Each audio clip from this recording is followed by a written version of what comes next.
At first glance, a single ant is beneath anyone's notice. It will crawl about unseen, or at most be a bother to those who turn their gaze towards it. In other words, a lonely ant may be so insignificant that they are not worth anyone's interest. But a horde of fire ants swarming towards you is something to be most definitely taken into account. Unintentionally one of the most powerful units, tactically, in the history of the setting, born as a light cavalry unit, you would be able to see the devastatingly monstrous ravenous creature that was spawned by FAS's misguided intentions in 1987, inside of the pages of Technical Readout 3026. For many, this vile machine is but a mere joke. However, their laughter will be a preamble to their own horrifying demise. The subject of this video is so terrifying, so vicious, so overwhelming, that mech warriors and mech commanders, upon hearing its coming in numbers, know they have but one fate: doom. In this video, we are going to cover S.L. Lewis Incorporated's most cursed weapon, a hovercraft of such infamy that to even say its name is to invite its wrath: the Savannah Master.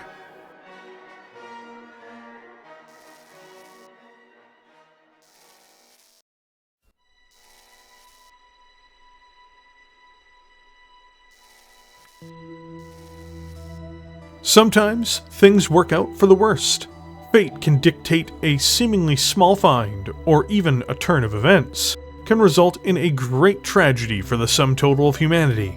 In the case of the setting of Battletech, and perhaps even more for its active players, this came, in-universe, in the form of the discovery of some ancient lost tech components in a Star League cache. Being found near the beginning of the 31st century, it would be S.L. Lewis, an officer on the jump ship Winnetka, that claimed 2,025 rated fusion engines, supposedly some of the most effective ever discovered, as his share of the bounty of this expedition, that set in motion an enormous tragedy for the player base and mech warriors alike. Lewis used this cache to help form a company around replicating the engine, and adapted it to a small hover chassis named the Skimmer, another relic from the Star League. This company, S.L. Lewis Incorporated, successfully built the first Savannah Master in the 3020s, and eventually won a military contract to produce them in numbers where they outcompeted the venerable Locust in front of the Lyran Commonwealth armed forces. These 5-ton devils moved at a speed barely within reason, and do nearly the same damage output as a 20-ton battle mech, but at a fraction of the cost. A single occupant craft, with some armor for its size, and with only one offensive weapon, you would reasonably assume that these were little more than a bad joke.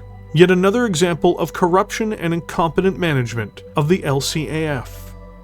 Though, in reality, the Lyrans had opened the door to a vicious killer that would see their opponents torn to pieces. This 5-ton craft moved at a pace faster than any battle mech at the time. Its speed was its weapon, and its cost is astounding. To give an example, a Locust battle mech, purchased as a flanker or recon asset during the 3rd or 4th Succession Wars, is around 1.5 million C-bills, based on the very strange economic system of the world of Battletech. The Savannah Master has a cost of a mere 91,000 C-bills. This means yes, the Locust is more armored, it can move through forests, and it can fire several additional weapons. But is it worth 16 Savannah Masters, who are not only faster than it, but also deliver far more damage than it? They are able to swarm the battlefield. They can be everywhere at once. This means yes, an individual Savannah Master may not be a better scout or flanker than an individual Locust, but that is only if there is a single Savannah Master. Often, there will be a horde. While this would be highly unfun, and I don't recommend anyone uses such a tactic, you can take dozens or hundreds of these to win just about any engagement. I have another example just to show you how and why. Let's take a look at the Noble Timberwolf, the most iconic mech of the 1990s and the face of the clans, and the clan invasion. It has an in-game battle value cost of around 2,700 in its prime configuration. This means you can fit approximately 13 Savannah Masters for its price tag in-game. Can a Timberwolf defeat 13 of these little devils, moving at over 200 kilometers per hour as they descend upon it? The answer to that may surprise you, but the Timberwolf will struggle to deal with them, just due to their incredible defensive bonuses and their ability to, frankly, get behind the Timberwolf and deliver devastating rear-fire assaults. But the real terror comes into play when you look at the production cost. Just to be clear, this does not take into consideration the cost of the pilots. But if we look at just the raw economic data, the Timberwolf has a value of around 24,250,000 C-bills. When not taking into account the meat, there would be 266 Savannah Masters produced for every Timberwolf. In a battle built on C-bill costs, this lone giant would be swarmed by an endless wave of 5-ton machines, as if it were being swallowed by the sea of eternity. A frightening thought for anyone to face off against, and that is only in-game. Even in universe, their reputation is ironclad. Many an opponent has felt the stinging wrath of this hover vehicle since its arrival in 3025. Even some incredibly important battles have been won on the backs of these dangerous hunters. In the Battle of Walcott during the clan invasion, for instance, Clan Smoke Jaguar managed to be the first ones to lose a major engagement. From the clan side, that is. A major factor behind this defeat can be laid at the skirts of the Savannah Masters that participated in it. When the Jaguars moved through the edges of the swamps and forests of the battleground, trying to root out enemy battlemech forces, at a key junction of the battle, it was a company of Savannah Masters racing across the Swamp Valley Delta that felled the Jaguars' attempt. These light vehicles tore through several clan omnimechs by attacking them from behind, when they were at their most vulnerable. This alone resulted in the eventual concession of the Jaguars, as the attack had devastated their forces, just as the Draconis Combine's Genosian battlemechs launched their own counterattacks. In the Dark Age 2, it would be proven that the time of the Savannah Master was not yet over. In the 3130s, during the chaotic decline of the Republic of the Sphere and HPG Blackout, Lyran loyalists, known as the Stormhammers, faced off against the infamous Clan Jade Falcon, mostly having conventional forces at their disposal to assault the world of Chaffee, trying to rip it free from the Falcon's talons. Most would have assumed that these Lyran insurgents stood no chance. Instead, they would achieve a stunning victory, surprising the Inner Sphere, and it was because of the Savannah Master that it took place. Able to keep up with and surpass the Falcon's lightning-quick omnimechs and their fast-paced battle tactics, they were key in the Green Clan's downfall. The Falcons, as clan warriors do, targeted enemy mechs and heavier vehicles as their priorities, ignoring the seemingly harmless and pitiful Savannah Masters. The swarm of the Savannah Masters, which the Stormhammer commander, Steiner, unleashed upon his foes, swept into the Falcon's long-range support assets, who had been left undefended from these as the Falcons dubbed them pests. Two of their precious battlemechs were downed before the Falcons turned their attentions to the true threat they faced. But by this time, it was too late. The swarming hover vehicles were now in their prime, and Jasek's reserves gained a vital position over the now confused and divided Falcons, which concluded in the Falcons being forced back, taking losses, and eventually abandoning the world of Chaffee. In both of these major instances, the common thread is clear. Their opponents underestimated, ignored, and allowed the Savannah Masters to do what they do best. These vehicles are exceptionally dangerous, and should be treated with the utmost respect on the battlefield, even into the technologically advanced Ilclan era.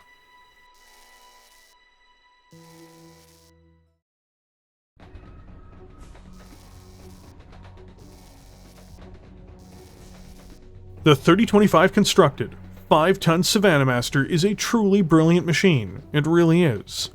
It encompasses the greatest strengths of the technology available to it, to create one of the most effective fighting machines in history. The Savannah Master has a 0.5-ton internal structure to start with, and 10 base heat sinks due to its internal fusion engine. It doesn't need a gyro or a cockpit, as it's not a mech, and instead it simply has 0.5 tons of control equipment and 0.5 tons of onboard life support to keep this little monster moving. For its electronics, it's served by a Tharhas HM10 communications package and a Tharhas Alpha 2A targeting and tracking system.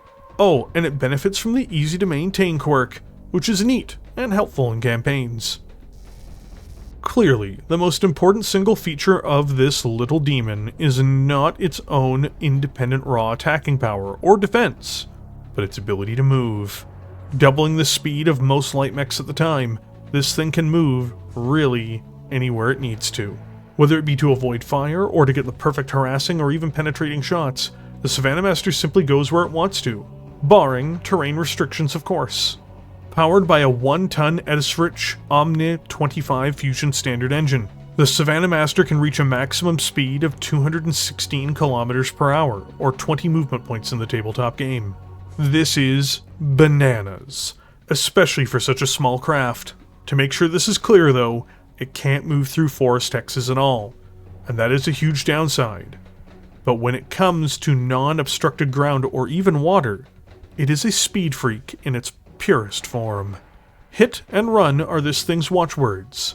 It can literally not just outpace the mechs it strikes, but most of their weaponry's range brackets too. Because of the simplicity and small size of this thing, it's only appropriate to cover these two features together. Let's start with the defense. This was built during the Succession Wars, so there is no advanced countermeasures or specialty armor types. All the Master has to guard it is really its speed and the faith of the driver. It's got 1.5 tons of armored plating, giving it 24 points in total. The 10 points on the front means it can eat a PPC before anything goes internal, which is actually not too bad. But really, if you're going to be hit by any serious fire in this thing, you are really finished. Weapons-wise, it has the mainstay of warfare in the Inner Sphere, the mighty medium laser. It does 5 damage, and on its own is not particularly good, but still average, though it is enough to threaten light mechs and harass heavier ones, or get back attacks. And in numbers, well, in numbers, they are a death by 1,000 cuts. Simple, small, cost-effective, and strangely well-guarded for its size, the Savannah Master really is a 5-ton nightmare for anyone who might come across it. While a single Savannah Master won't beat almost any mech in-game head-on, or really most heavier vehicles, that's not how it's meant to be operated. It is either there to support larger targets that draw fire, or it's coming in numbers. These are actually terrifying when used correctly. I'm not kidding when I said that in the introduction. They are some of the most dangerous things you can see, and the more of them that there are, the greater the threat. In short, the Savannah Master is a brilliant weapon of war. First constructed in 3077, the Interdictor is weaponless, acting as a pure recon unit and offering electronic warfare support on the battlefield. It has a Guardian ECM and slightly less plating, though that armor is still heavy ferrofibrous. It is great in its role and a priority target for its enemies, which were usually at the time of its creation, I suspect, the word of Blake, as it was used as an attempt to disrupt their C3 systems. Regardless, it's not much of a combatant, and is a frontline support vehicle. A new Savannah Master for a new era. The reflective update of the original design is nearly identical to the first model, except 2 key features. First, it has an ER medium laser, giving it more range. Second, it has reflective armor, helping it against enemy energy weaponry. Those are the only key differences.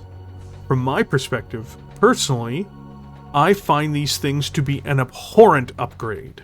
Clearly done in the name of pilot safety, they have entirely forgotten what made the Savannah Master worthwhile in the first place.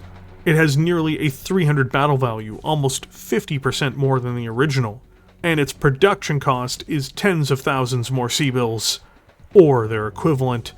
Shame on S.L. Lewis Incorporated for this disgraceful abomination, because they favored supposed pilot safety over the economics of warfare. The pilots would be much safer, with yet more Savannah Masters on the field, not with the placebo of reflective armor and greater range. How can you call this an upgrade? It's downright dishonest is what it is. Things like this are how the Lyran state ended up in such shameful conditions as it is. This is just reckless spending without any thought as to why. It's not bad on the tabletop overall, I should add, though I would argue it's a bit pricey for what it is compared to its ancestor.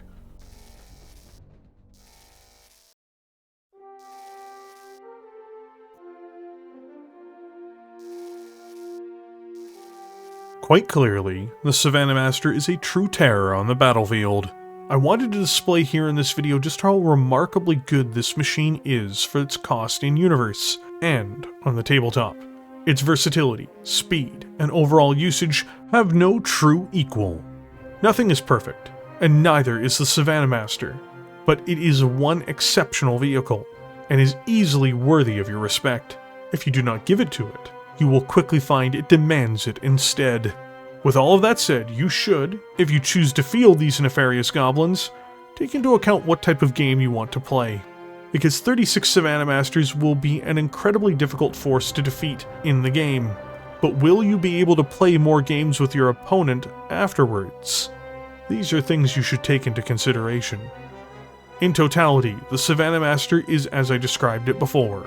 When deployed in numbers, it is inevitable, unstoppable, irresistible, and overwhelming. The age of the battle mech is over. The time of the Savannah Master has come.